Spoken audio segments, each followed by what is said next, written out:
الحمدللہ وحدہ الصلاۃ والسلام علی رسولہ الکریم اما بعد اعوذ باللہ من الشیطان الرجیم بسم اللہ الرحمن الرحیم۔ میری ماں اور بہنوں، میں آپ تمام کا آج کے اس اجتماع میں اسلامی طریقے سے استقبال کرتی ہوں۔ السلام علیکم ورحمۃ اللہ وبرکاتہ، جس کے معنی ہے آپ تمام پر اللہ سبحانہ و تعالیٰ کی سلامتیں، رحمتیں اور برکتیں نازل ہو۔ انشاءاللہ آج کا میرا عنوان ہے آزمائش میں مومن کا کردار کیسا ہونا چاہیے۔ تو میری ماں اور بہنوں، میں آج آپ تمام کے سامنے قرآن اور حدیث کی روشنی میں آزمائش میں مومن کا کردار کیسا ہونا چاہیے یہ بتاؤں گی۔ تو سب سے پہلے میرا آپ تمام سے یہ سوال ہے کہ اللہ نے ہمیں اس دنیا میں کس لیے بھیجا؟ اللہ نے ہمیں اس دنیا میں کس لیے بھیجا؟ کوئی تو بولیے۔ اللہ نے ہمیں عبادت کے لیے بھیجا اور آزمانے کے لیے بھیجا، اور اللہ کے آزمانے کے کئی طریقے ہیں۔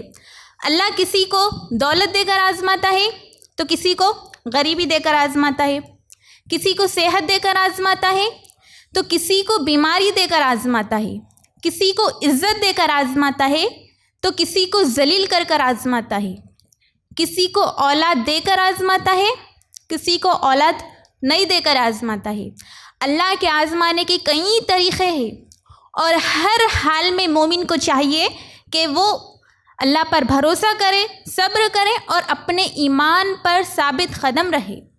اللہ تعالیٰ قرآن میں فرماتے ہیں، سورہ بقرہ کی آیت میں فرماتے ہیں، یا ایھا الذین آمنوا استعینوا بالصبر والصلاۃ ان اللہ مع الصابرین۔ اے ایمان والو، اللہ کی مدد طلب کرو صبر اور نماز کے ذریعے، اس لیے کہ اللہ صبر کرنے والوں کے ساتھ ہوتا ہے۔ پھر اللہ نے سورہ بقرہ آیت نمبر 150 میں فرمایا کہ اللہ تعالیٰ خود بول رہے، دیکھیے کہ ہم تمہیں ضرور آزمائیں گے، ہم تمہیں ضرور آزمائیں گے۔ کیسے؟ خوف سے، یعنی دشمنوں کے ڈر سے آزمائیں گے، بھوک سے آزمائیں گے، مال کی کمی سے آزمائیں گے، جان کے نقصان سے آزمائیں گے، اور پھلوں کی کمی سے آزمائیں گے۔ اور اللہ نے کہا کہ بشارت، خوشخبری دے دو ان لوگوں کو جو ایسے معاملوں میں صبر کرنے والے ہیں۔ تو میری ماں اور بہنوں، یہاں پر خوشخبری کن لوگوں کو دی گئی ہے؟ جو صبر کرنے والے ہیں۔ یاد رکھیں کہ اللہ تعالیٰ اس مومن کو آزماتا ہے جس سے اللہ محبت کرتا ہے، اسے ہرگز نہیں آزماتا جسے اللہ نے دنیا جینے کے لیے دے دیا۔ دنیا میں ہی اس کے لیے سب کچھ ہے، آخرت میں کچھ بھی نہیں ہے۔ اللہ تعالیٰ قرآن میں سورہ روم آیت نمبر 41 میں فرماتے ہیں، خشکی اور تری میں جو فساد ہوتے ہیں، خشکی اور تری میں جو فساد ہوتے ہیں، خشکی یعنی زمین، تری یعنی سمندر، خشکی اور تری میں جو فساد ہوتے ہیں وہ لوگوں کی بدعمالیوں کی وجہ سے ہوتے ہیں۔ ہم ان میں سے بعض گناہوں کی سزا دنیا میں ہی دیتے رہتے ہیں تاکہ ہمارے بندے ہمارے پاس لوٹ آئے۔ میری ماں اور بہنوں، اللہ تعالیٰ اس آیت میں بول رہے کہ لوگ تو بہت گناہ کرتے رہتے ہیں، لیکن ہم کبھی کبھی ان کی گناہوں کی سزا دیتے ہیں، آزمائش میں مبتلا کرتے ہیں تاکہ ہمارے بندے ہمارے پاس لوٹ آئے، اللہ کے دین کی طرف لوٹ آئے۔ غور کرنا میری ماں اور بہنوں، آج ہمارے کیا حالات ہیں۔ کئی جگہ پر مسجدوں میں مائک میں اذان نہیں دینا بول کر یہ قانون لگا دیے، اور کبھی لڑکیوں کے برقعے پر پابندی۔ اسی طرح آئے دن ہم مسلمانوں کے لیے نئے قانون، یہ ہمارے گناہوں کی سزا ہے۔ تو میری ماں اور بہنوں، ان آزمائشوں میں چاہیے، مومن کو چاہیے کہ وہ اپنے اعمال کا جائزہ لے۔ نبی صلی اللہ علیہ وسلم فرماتے ہیں، جب بھی کوئی قوم قرآن اور حدیث کو چھوڑ کر کبیرہ گناہ میں ملوث ہو جائے گی، کبیرہ گناہ کرتے ہوئے اللہ سے شرم محسوس نہیں کرے گی، تو ہم ان کے سروں پر ظالم حکمرانوں کو بٹھا دیں گے جو ظلم سے ان پر حکومت کریں گے، ایک کے بعد ایک قانون بنائیں گے، اور جب یہ دعا کریں گے تو اس وقت ان کی دعا کو قبول نہیں کی جائے گی۔ تو میری ماں اور بہنوں، غور کرنا، اللہ تعالیٰ بول رہے کہ تم پر ظالم حکومت کریں گے، ایک کے بعد ایک قانون بنائیں گے، اور جب تم دعا کرو گے تو تمہاری کوئی دعا قبول نہیں کی جائے گی۔ یہ ہمارے گناہوں کا بدلہ ہے، یہ ہمارے گناہوں کا بدلہ ہے، یہ ہمارے لیے آزمائش ہے۔ تو میری ماں اور بہنوں یاد رکھے کہ اللہ تعالیٰ جب تک آزماتا نہیں کسی کو جنت میں نہیں ڈالتا۔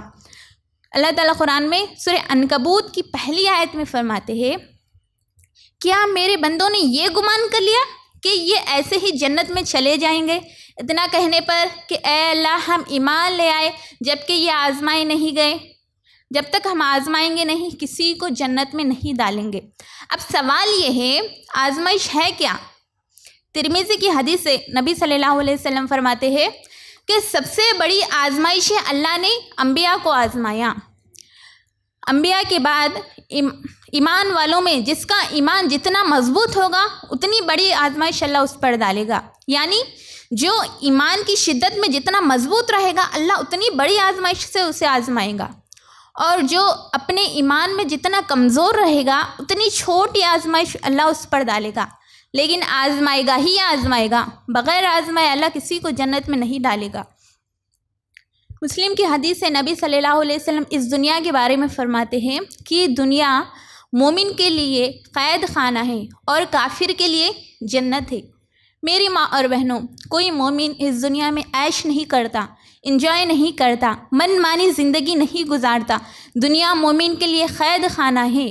قید خانے میں کوئی اپنے خواہشوں کو پورا نہیں کرتا، کوئی اپنے خوابوں کے محل نہیں بناتا، بلکہ کب میں اس قید خانے سے چھوٹوں گا، کب میں آزاد ہو جاؤں گا، کب میں خوشیوں کی زندگی گزاروں گا، اس فکر میں رہتا ہے۔ دنیا مومن کے لیے قید خانہ ہے۔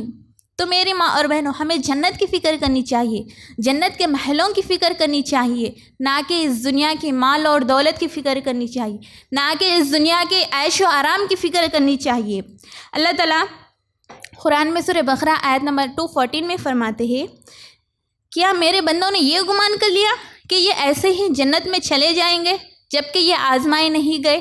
جبکہ ہم نے ان سے پہلے والوں کو آزمایا اور ایسے آزمایا کہ ہم نے ان کو جھنجھوڑ کر رکھ دیا، بڑی مصیبتیں دے کر، بڑی بیماریاں دے کر ہم نے انہیں آزمایا۔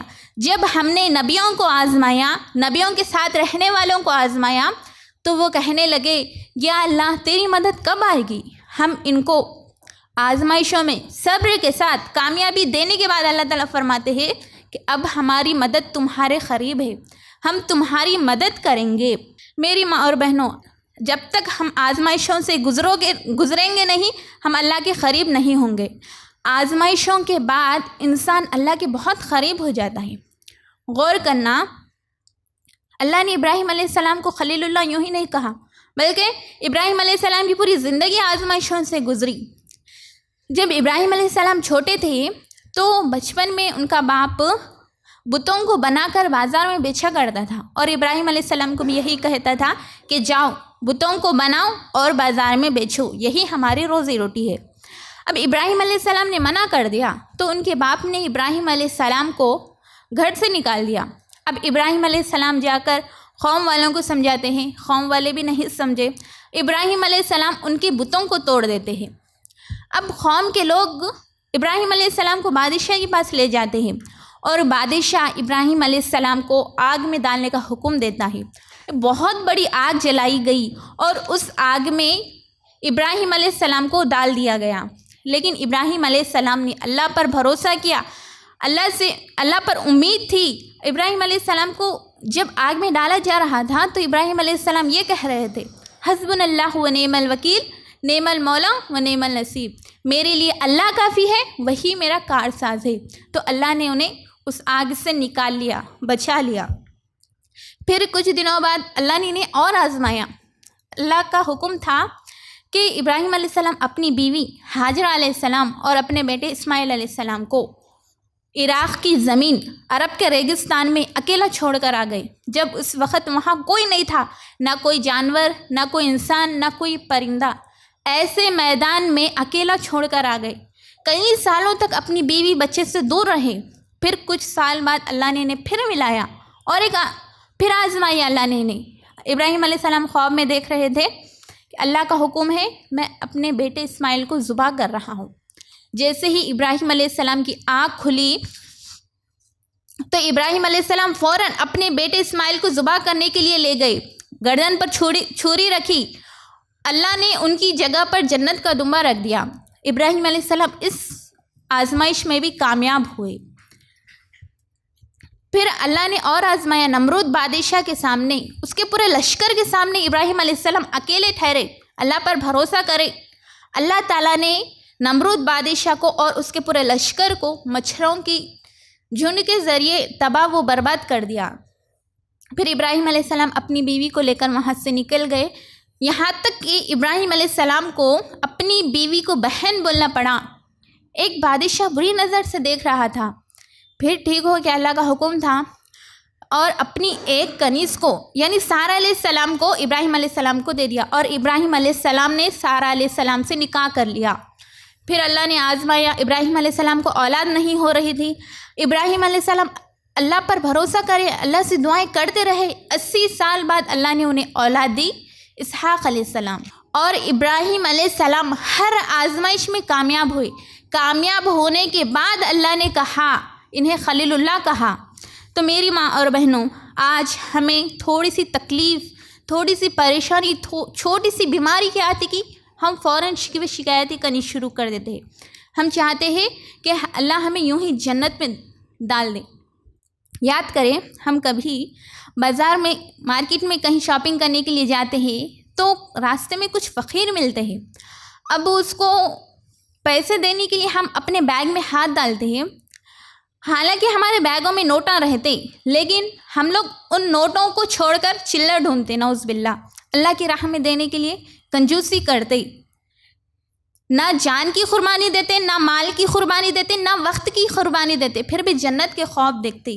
میری ماں اور بہنوں، غور کرنا، صحابہ کیسے کیسے آزمائشوں سے گزرے، تب جا کر اللہ نے کہا رضی اللہ عنہ ورضوا عنہ، اللہ ان سے راضی ہوئے اور یہ اللہ سے راضی ہوئے۔ غور کرنا، جب نبی صلی اللہ علیہ وسلم اسلام کا اعلان کر رہے تھے، کلمہ پڑھنے والے کلمہ پڑھ کر اسلام میں داخل ہو رہے تھے، تو کتنی بڑی بڑی آزمائشیں ان پر آئی، کتنی بڑی بڑی پریشانیاں ان پر آئی۔ کسی صحابی کو بوریے میں لپیٹ کر دھواں دیا جاتا تھا، کسی صحابی کو تو کھجور کے درخت کو باندھ کر کوڑے مارے جاتے تھے، پوری چمڑی اتار دی جاتی تھی، کچھ صحابہ کو تو تلوار سے کاٹ دیا گیا، کچھ صحابہ کے پیروں کو رسی باندھ کر ریگستان میں گھسیٹا جاتا تھا، ایک صحابی کو گرم ریت پر لیٹا کر ان کے سینے پر پتھر رکھ دیا جاتا تھا، سمیہ رضی اللہ عنہ کو نیزے سے شہید کر دیا گیا، عمار اور یاسر کی پیٹھ کو چھنی کر دی گئی مار مار کر، خباب بن ارز کے پیٹھ کو جلا دیا گیا۔ اللہ اکبر میری بہنوں، کتنی بڑی بڑی آزمائشوں سے گزرنا پڑا صحابہ کو۔ اسی طرح نبی صلی اللہ علیہ وسلم جب توحید کا اعلان کر رہے تھے تو لوگ انہیں گالیاں دے رہے تھے، پتھروں سے مار رہے تھے، یہاں تک کہ ہمارے نبی صلی اللہ علیہ وسلم کا پورا جسم خون سے بہنے لگا۔ نبی صلی اللہ علیہ وسلم جس گلی سے گزرتے لوگ انہیں پتھروں سے مارتے تھے، گالیاں دے رہے تھے، پاگل، مجنوں، شاعر، دیوانہ، ایسے نام رکھ رہے تھے۔ اور نبی صلی اللہ علیہ وسلم جب نماز پڑھتے تو مشرکین مکہ ان کی گردن میں چادر ڈال کر انہیں کھینچتے تھے۔ اللہ اکبر میری ماں اور بہنوں، صحابہ کتنی بڑی بڑی آزمائشوں سے گزرے، تب کبھی ان لوگوں نے ایک قدم پیچھے نہیں ہٹا، صحابہ دین پر ڈٹے رہے، جمے رہے۔ نبی صلی اللہ علیہ وسلم ہمیشہ یہ دعا کرتے تھے، اے دلوں کو پھیرنے والے، میرے دل کو تیرے دین پر ثابت قدم رکھ۔ تو میری ماں اور بہنوں، ایک بات یاد رکھے، کتنی بھی مشکلیں، کتنی بھی آزمائشیں کیوں نہ آئیں، ہمارا ایمان دین سے نہیں ہٹنا چاہیے، ہمیں اپنے دین پر ثابت قدم رہنا چاہیے۔ ایسے اسلام پر ثابت قدم رہنے والے نبی صلی اللہ علیہ وسلم تھے، صحابہ تھے، آزمائشوں میں صبر کرے تو اسلام یہاں تک آیا۔ میری ماں اور بہنوں، اسلام یہاں تک آنے میں ہزاروں لاکھوں صحابہ کی قربانیاں ہیں۔ امام بخاری، امام مسلم، امام شافعی، امام احمد، امام ابو داؤد، امام ترمذی، امام ابن ماجہ، یہ حدیثوں کو جمع کرنے میں، دین کا کام کرنے میں، امت کو حدیثیں پہنچانے میں ہزاروں میل دور سفر کیا کرتے تھے، گاڑیوں میں، ٹرین میں بیٹھ کر نہیں بلکہ پیدل سفر کیا کرتے تھے، دھوپ کی گرمی میں، سردی بارش کے موسم میں لوگوں کے تانے ٹارچرز برداشت کرتے ہوئے ایک ایک حدیث جمع کرتے تھے، تو اسلام یہاں تک آیا۔ میری ماں اور بہنوں، آج ہمیں آج ہمیں تھوڑی سی گرمی برداشت نہیں ہوتی۔ غور کرنا، نبی صلی اللہ علیہ وسلم جب مکہ چھوڑ کر مدینہ ہجرت کر گئے تو صحابہ بھی ہجرت کرنا چاہتے تھے، تو مشرکین مکہ والے صحابہ کا پورا مال چھین لیے۔ صحابہ اپنے دین کو بچانے کی خاطر اپنی پوری دولت دے دیے مشرکین مکہ کو۔ اللہ تعالیٰ کہتے ہیں جو لوگ جنت کا سودا دنیا کے مال کے بدلے کرتے ہیں، بشارت سنا دیجیے ان لوگوں کو جنت کی۔ نبی صلی اللہ علیہ وسلم یہ اعلان کرتے تھے، وہ شخص نیکی کو نہیں پہنچ سکتا جس نے اپنی پسندیدہ چیز اللہ کی راہ میں نہ دے دی، اللہ اسے جنت نہیں دے گا۔ میری ماں اور بہنوں، کعب بن مالک یہ ایک صحابی ہے، یہ غزوہ تبوک سے پیچھے رہ گئے تھے، اور 2 صحابی ہلال بن امیہ اور ایک مرارہ بن ربیعہ، یہ 3 صحابی ہیں۔ ان تینوں کو اللہ نے آزمایا، سب لوگ ان کا بائیکاٹ کر رہے تھے، 50 دن تک لوگوں نے ان کا بائیکاٹ کیا، لیکن اللہ نے جب وحی اتاری، اللہ نے جب انہیں معاف کر دیا تو کعب بن مالک اتنے خوش ہو گئے کہ انہوں نے اپنا بہت بڑا کھجور کا باغ اللہ کی راہ میں دے دیا، اللہ کے دین کے لیے دے دیا۔ اللہ اکبر۔ میری ماں اور بہنوں، آج ہم لوگ 100 روپے اللہ کی راہ میں دینے کے لیے 100 مرتبہ سوچتے، نعوذ باللہ۔ اللہ تعالیٰ قرآن میں سورہ انفال آیت نمبر 33 میں فرماتے ہیں، جب تک کوئی قوم استغفار کرتی رہی اللہ اس قوم پر کوئی عذاب نہیں ڈالے گا۔ میری ماں اور بہنوں، اگر ایسا آپ کو کبھی ایسا لگا کہ ہم پر کوئی تکلیف، پریشانی، کوئی بیماری آنے والی ہے یا زندگیوں میں ہے بھی، تو کثرت سے زیادہ استغفار کیا کرے، کیونکہ اللہ تعالیٰ قرآن میں سورہ بقرہ کی آخری آیت میں فرماتے ہیں کہ اللہ کسی انسان پر اتنی بڑی آزمائش، اتنی بڑی مصیبت نہیں ڈال سکتا، ہاں جتنا وہ برداشت کرنے کی طاقت رکھتا ہے اتنی بڑی ہی آزمائش اللہ اس پر ڈالتا ہے۔ اس لیے نبی صلی اللہ علیہ وسلم نے کہا کہ انبیاء کی آزمائش بڑی بڑی آزمائشیں ہے، انبیاء جیسی آزمائش اللہ عام مومنوں پر نہیں ڈالتا۔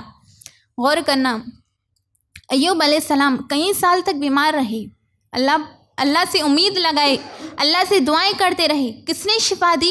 صرف اور صرف اللہ نے۔ اسی طرح زکریا علیہ السلام کو اولاد نہیں ہو رہی تھی، وہ خود بوڑھے ہو چکے تھے اور ان کی بیوی بانجھ ہو گئی تھی، لیکن صرف اور صرف اللہ سے مانگا، اللہ نے ہی انہیں اولاد دی، یحییٰ علیہ السلام۔ آج ہم ہوتے چھوٹی سی بیماری کیا آ جاتی کہ فوراً اپنا لیتے ہیں غیروں کے راستے۔ غور کرنا، یونس علیہ السلام مچھلی کے پیٹ میں گئے، اللہ سے دعائیں کرتے رہے، اللہ نے انہیں باہر نکالا۔ انبیاء کی آزمائشیں بڑی بڑی آزمائشیں، جس کا جتنا مضبوط ایمان ہوگا اللہ اتنی بڑی آزمائش اس پر ڈالے گا۔ اب آزمائشوں میں کیا کرنا ہوگا؟ پہلا کام، کثرت سے استغفار کرتے رہنا چاہیے۔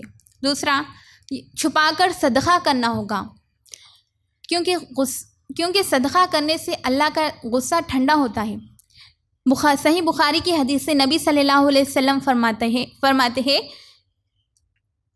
جو شخص بھی حلال کمائی کماتا ہے اور حلال کمائی سے وہ صدقہ کرتا ہے، ایک کھجور کیوں نہ ہو، وہ اللہ صدقہ کرتا ہے، کسی غریب کو دیتا ہے، تو وہ کھجور غریب کے ہتھیلی میں گرنے سے پہلے اللہ اسے اپنے دائیں ہاتھ میں لے لیتا ہے اور اسے قبول کر لیتا ہے اور اس میں زیادتی کرتا ہے، یعنی بڑھاتا ہے اسے، یہاں تک کہ پہاڑ کے برابر وہ نیکی بن جاتی ہے۔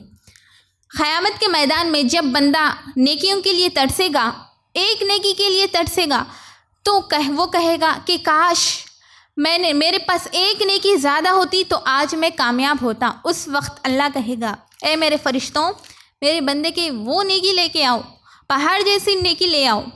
تو بندہ کہے گا، اے اللہ، تو اتنا بڑا شہنشاہ ہے، میرے ساتھ یہ مذاق مت کر، میں نے اپنی زندگی میں کبھی اتنی بڑی نیکی کی ہی نہیں۔ اللہ کہے گا، اے میرے بندے، یہ تیری ہی نیکی ہے، یہ تیری حلال کمائی کا وہ صدقہ ہے جب تو نے ایک غریب کو دیا تھا، اس غریب کے ہتھیلی میں گرنے سے پہلے میں نے اسے اپنے ہاتھ میں لے لیا اور اسے قبول کر لیا اور اس میں زیادتی عطا کی، آج وہ پہاڑ جیسی نیکی ہے۔ یہ کہہ کر اللہ اسے جنت میں ڈال دے گا۔ اللہ اکبر۔ میری ماں اور بہنوں، نبی صلی اللہ علیہ وسلم فرماتے ہیں، حلال کمائی کا ایک کھجور کیوں نہ ہو، صدقہ کرو، اس بہانے سے اللہ جہنم سے بچا کر جنت میں ڈال دے گا۔ تیسرا کام، ہر معاملے میں ہمیں صبر کرنا ہوگا، اللہ پر بھروسہ کرنا چاہیے۔ اسی طرح میں اپنی بات کو ختم کرتی ہوں۔ آخر میں اللہ سے دعا ہے اللہ ہم سب کو کہنے سننے سے زیادہ عمل کرنے کی توفیق عطا فرمائے، اللہ ہمیں ہر آزمائش میں صبر کرنے والا بنائے۔ وآخر دعوانا ان الحمد للہ رب العالمین۔